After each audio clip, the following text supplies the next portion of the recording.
Seandainya manusia duduk 500 tahun termenung untuk memikirkan dia datang dari mana, dia akan kemana, dan untuk apa dia berada di sini, maka niscaya dia tidak akan pernah mampu menjawab. Begitu kata filosof dari Yunani. Karena keterbatasan akal manusia untuk menjawab pertanyaan dari mana, mau kemana, untuk apa, maka Allah dengan Rahman dan Rahimnya mengutus Sayyidina wa Maulana Muhammad sallallahu alaihi wasallam. Karena kalau hanya untuk merenung hidup ini akan membingungkan, maka beliaulah yang memberikan jawaban berdasarkan wahyu dari Allah Subhanahu wa ta'ala. Dari mana kita datang? Wa idz akhadha rabbuka min bani adama min zuhurihim dzurriyyatahum wa asyhadahum ala anfusihim alastu bi rabbikum. Ingatlah ketika Allah sudah mengambil persaksian perjanjian dari kamu semua. Belum ada darah, belum ada kuku, belum ada bulu, belum ada rambut, belum ada daging. Ketika itu roh kita semua sudah berkumpul di hadapan Allah Subhanahu wa ta'ala. Dan Allah bertanya dengan satu pertanyaan, alastu bi rabbikum, bukankah aku ini Rabb kamu? Lalu kita semua menjawab, bala syahidna, kami bersaksi engkau adalah Rabb kami. Dari sanalah kita datang. Ini bukan tempat kita, ini tempat perantauan, tempat ujian, tempat jalan-jalan. Nanti kita akan kembali ke tempat asal kita. Maka semua yang kembali selalu kita sebut inna lillah wa inna ilaihi raji'un. Semuanya kembali.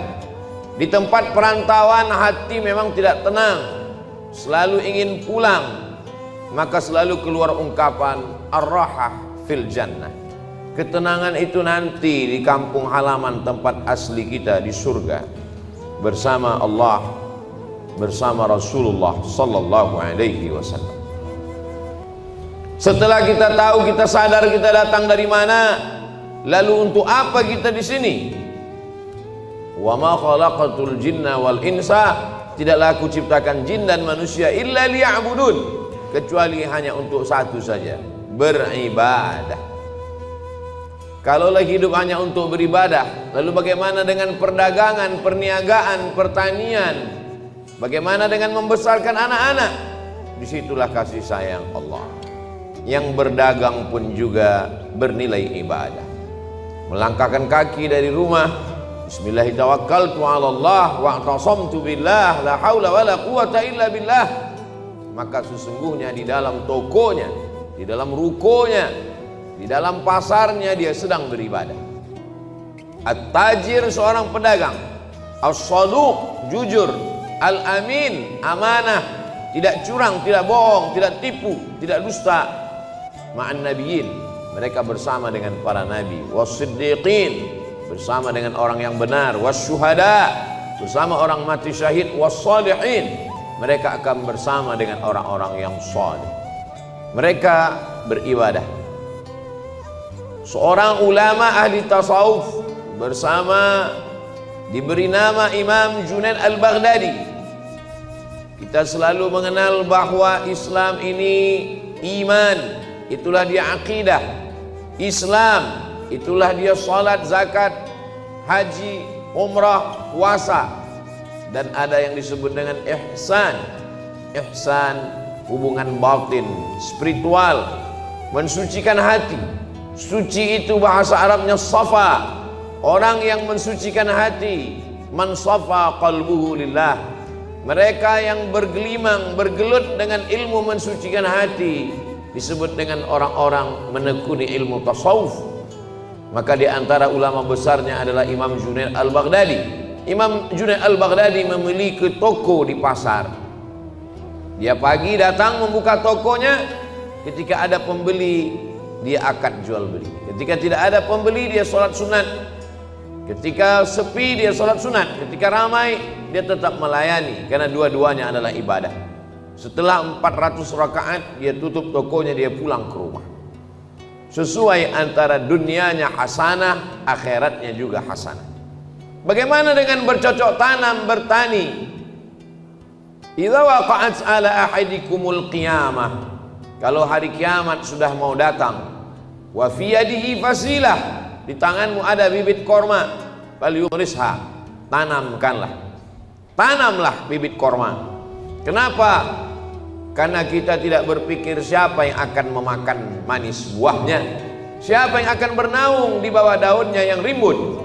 Kita hanya berpikir bahwa kita sudah memakmurkan alam semesta dengan tanam-tanaman. Dosa bukan hanya zina, dosa bukan hanya khamar. Man qata'a sidratan, siapa yang memotong sebatang pohon sidir, sawwaballahu ra'sahu finnar, disungkurkan Allah kepalanya ke dalam api neraka. Begitulah Islam. Islam tidak hanya membatasi ibadah pada sholat, rukun, syarat, wajib, sunat, sunan muakkad, itu ibadah mahdhah namanya.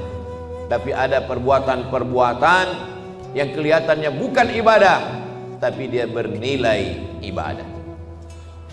Polisi, tentara, angkatan laut, darat dan udara, mereka sedang beribadah. Kalau mereka mati, matinya jihad fisabilillah, menjaga perbatasan negara, menjaga keutuhan negara, bagian dari ibadah dengan niatkan bismillah dengan nama Allah. WC, toilet, bau busuk, jorok, najis, tempat setan, masuk ke dalamnya dengan berdoa, Allahumma inni a'udzubika minal khubuthi wal khaba'ith, maka ketika itu dilakukan, itu pun juga bernilai ibadah. Begitulah luasnya rahmat Allah Subhanahu wa ta'ala. Langkah kaki, hayunan tangan, kedipan mata, bisikan telinga, berapa darah yang dicuci buah pinggang, berapa nafas yang berhembus, berapa lintasan hati dan pikiran, kita mau semuanya itu bernilai ibadah kepada Allah Subhanahu wa ta'ala. Karena kita tidak diciptakan untuk apa-apa kecuali melainkan hanya beribadah. Itulah mengapa subuh kita katakan iyyaka na'budu, kepada Engkau kami beribadah. Tergelincir matahari kita lagi mengulang iyyaka na'budu. Condong matahari saat petang kita ulang lagi, tenggelam matahari kita ulang, sempurna gelap malam sholat isya, dan kita terbangun tahajud malam, kita katakan iyyaka na'budu, kami beribadah hanya kepada Engkau, tidak kepada lain. Karena memang tujuan hidup kita adalah ibadah. Bagaimana ibadah orang kaya? Dengan hartanya, bangun masjid, menyantuni anak yatim. Bagaimana dengan orang yang fakir miskin? Dengan sabarnya, dengan ridhanya, menerima takdir ketetapan Allah. Orang yang sakit pun beribadah. Yang hari ini terbaring di ruang ICU, mereka sesungguhnya juga dengan sabarnya ibadah. Kalau sesuai keinginan kita dengan keinginan Allah, yang kita doakan, yang kita harapkan datang, Allah ingin kita bersyukur. Syukur adalah ibadah. La in syakartum la azidannakum. Kalau tidak sesuai yang kita inginkan dengan yang datang, kita risau dan marah, maka kita dalam murka Allah. Ketika sesuai yang kita harapkan, Allah ingin kita bersyukur. Syukur adalah ibadah. Ketika tidak sesuai yang kita inginkan dengan kenyataan, Allah ingin kita bersabar. Dan sabar adalah ibadah tersempurna di antara semua ibadah. Maka Allah katakan, innama yuwaffas sabiruna ajrahum bighairi hisab. Orang-orang yang sabar balasannya paling sempurna, paling penuh, bighairi hisab, tidak dapat dihitung oleh hitungan-hitungan manusia. Maka kalau kita lihat perjalanan nabi-nabi, ibadah mereka lebih banyak sabar daripada syukur. Nabi Ibrahim alaihissalam bersabar mendapati seorang ayah Azar pembuat berhala, bersabar terusir dari kaum penyembah bintang, bersabar dibakar oleh Namrus mengaku Tuhan, bersabar tidak punya anak 86 tahun baru dititipkan Ismail, bersabar ketika mesti terasing dengan anak, buah hati belayan jiwa, ditinggal di kota Makkah Al-Mukarramah, dia mesti kembali ke Palestina. Bersabar ketika diminta Allah untuk berkurban seorang anak. Lebih banyak sabar daripada syukur. Man asyaddun nasi balaan, siapa orang yang paling kuat ujiannya ya Allah, ya Rasulullah? Rasul menjawab, orang yang paling kuat imannya, itulah yang paling keras ujiannya. Al-anbiya, para nabi-nabi, thummal amsal fal amsal, dan orang yang lebih kuat. Jadi ketika ujian datang silih berganti, hubungan kita dengan Allah kita bangun dengan husnuzan. Kalau dengan manusia saja kita bisa husnuzan, kenapa seorang anak buah diperintahkan untuk menunggu direktur atasan mampu menunggu sekian jam? Kenapa dia mampu menunggu? Hanya karena mengharapkan gaji bulanan, karena mengharapkan naik pangkat dan jabatan. Dia husnuzon dengan atasannya. Mengapa kita tidak pernah husnuzon dengan yang paling tinggi, paling mulia, paling agung, paling teratas di antara semua atasan? Dialah Allah. Kita husnuzon kepada Allah Subhanahu wa taala. Menyenangkan atau menyusahkan, baik atau tidak baik, itu menurut pandangan kita. Dalam pandangan Allah semuanya baik. Maka kita mintakan kepada Allah yang baik menurut Allah. Berapa banyak anak-anak menganggap orang tua tidak sayang. Anak berharap ingin dibelikan handphone, anak berharap ingin dibelikan sepeda motor, anak berharap ingin dibelikan mobil. Orang tua yang tidak membelikan keinginannya menganggap orang tua tidak sayang. Padahal itulah orang tua yang sayang. Dia tidak ingin anak ini rusak. Dia tidak ingin anak ini kecanduan game online. Dia tidak ingin anak ini akalnya tidak dipakai untuk belajar. Seorang anak saja sulit untuk menangkap logika seorang ayah. Bagaimana dengan logika Allah Subhanahu wa taala? Maka hubungan kita dengan Allah yang paling indah adalah hubungan husnuzan. Buah daripada husnuzan adalah ridha. Sebelum matahari terbit kita sudah katakan aku ridha. Raditu billahi rabba. Aku ridha menerima segala ketetapanmu ya Allah. Orang yang paling bahagia adalah sururul qalbi bimururil qada. Hati merasa bahagia melewati perjalanan takdir Allah Subhanahu wa taala. Sampai kapan? Lelah, letih, kecewa, sakit hati, marah. Sampai kapan? Sampai akhirnya kita tidak lagi mampu berkata dan berbuat apa-apa. Muda, belia, terang benderang, sampai pada akhirnya menguning, layu dan mati. Di sini tempat kita sejenak singgah dalam perjalanan panjang, mampir sejenak ke pom bensin, ke toilet, berwudu, makan, istirahat. Setelah fresh, kita lanjutkan perjalanan. Perjalanan kita selanjutnya adalah kembali menghadap Allah. Ketika kita sudah lulus dengan berbagai macam ujian, ridha, sabar, tawakal, berat ujian hidup, ada yang maha besar tempat mengadu. Angkat kedua tanganmu, katakan Allahu Akbar. Besar ujian hidupmu, ada yang maha besar.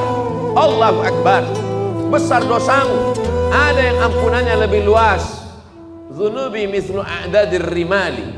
Dosaku sebanyak buih di lautan, sebanyak pasir di pantai, tapi ampunanmu lebih luas, lebih banyak lagi daripada itu ya Allah.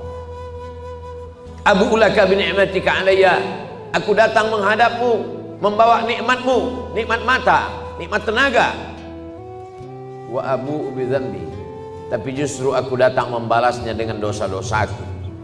Tapi aku yakin dan percaya Engkau mengampuni segala silap, salah dan dosa. Innallaha yaqbalu taubatal 'abdi qabla an yugharghir. Allah menerima taubat seorang hamba. Sampai kapan? Adakah batasan 40 tahun? Tidak ada.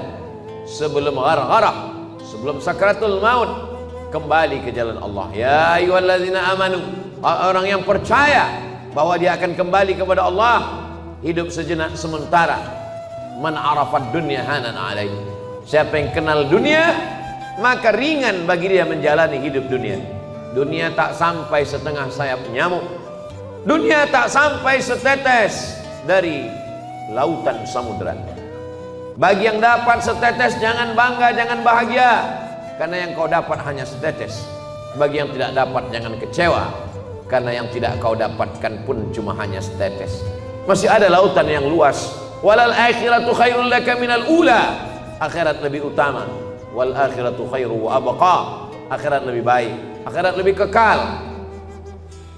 Seorang penggali parit berkubang lumpur dari jam 7 pagi sampai jam 7 petang, gajinya dimakan, diambil oleh orang yang lebih berkuasa, yang lebih hebat. Kecewa, sakit hati, dia masih bisa tersenyum. Mengapa? Karena dia yakin ada akhirat. Malik yaumiddin. Di sana ada keadilan, di sana akan ada perhitungan.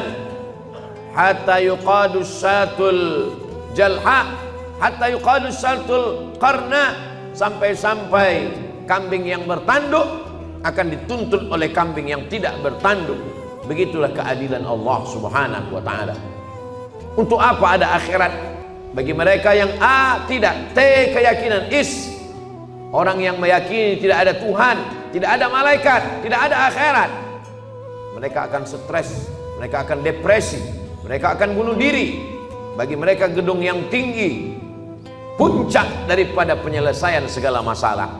Naik ke atas gedung, terjun ke bawah. Kalau dia bahagia, sebahagia-bahagianya, karena menurutnya dialah puncak kebahagiaan, tidak ada Tuhan. Kalau dia stres, susah, depresi, dia akan amat sangat menderita dalam hidup.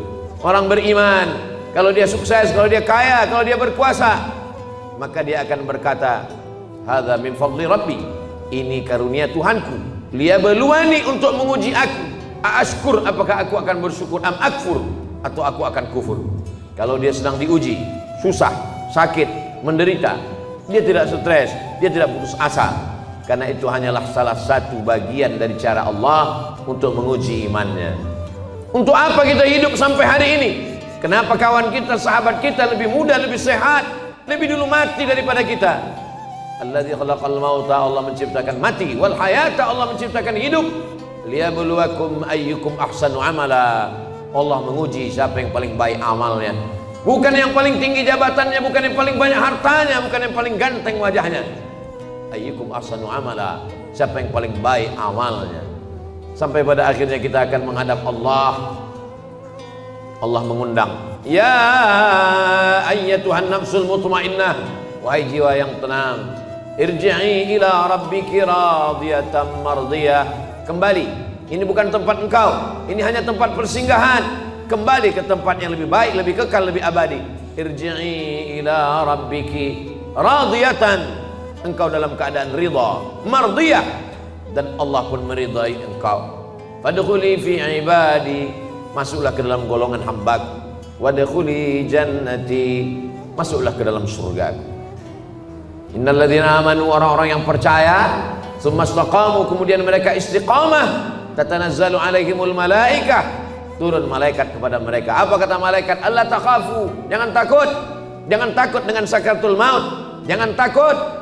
Wala tahzanu, jangan sedih, jangan cemas, jangan sedih meninggalkan istri, anak, keluarga, kantor, kawan, sahabat. Jangan sedih. Setelah takutnya hilang, sedihnya terbang. Wa abshiru bil jannati allati kuntum tu'adun, berbahagialah, engkau mendapatkan janji Allah. Dan Allah kalau sudah berjanji, innaka la tukhliful mi'ad, engkau tidak pernah ingkar janji. Semoga kita selalu dalam keadaan istiqamah iman dan Islam, bersabar dalam keadaan senang, kenyang, diberikan kekuatan dalam keadaan susah dan payah. Barakallahu li wa lakum fil Qur'anil azim, wa nafa'ani wa iyyakum bima fihi minal ayati wa dzikril hakim, wa taqabbala minni wa minkum tilawatahu innahu huwal ghafurur rahim.